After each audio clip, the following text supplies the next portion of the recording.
করতে গেলাম, আমি তখন একটু একটু করে সামনের দিকে অগ্রসর হলাম। জিবরাইল আমিন আমার পাশে ছিল, আমি সামনের দিকে অগ্রসর হয়ে দেখি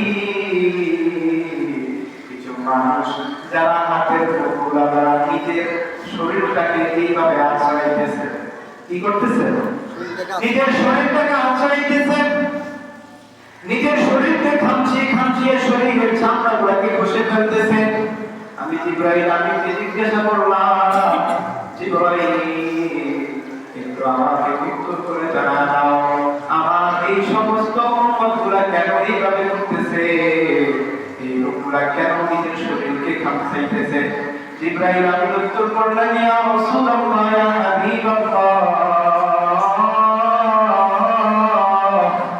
আল্লাহর পয়গম্বর, এরা হচ্ছে ওই সমস্ত মানুষ, এরা ওই সমস্ত মানুষ যারা দুনিয়ার মধ্যে মানুষের পরনিন্দা করত, মানুষের সমালোচনা করত, অপরের দোষ চর্চা করত।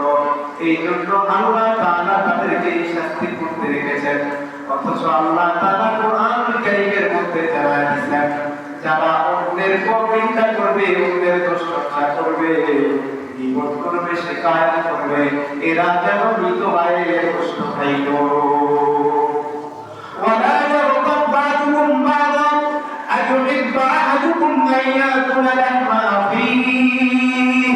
আল্লাহ রাব্বুল আলামিন জানায় দিয়েছেন, যে ব্যক্তি গীবত করছে, শিকায়ত করছে, অন্যের দোষ চর্চা করতেছে, বদখুরি করছে, পরনিন্দা করেছে, এই সমস্ত মানুষগুলা যেন তার অপর ভাইয়ের মৃত অপর ভাইয়ের কষ্ট খাইল।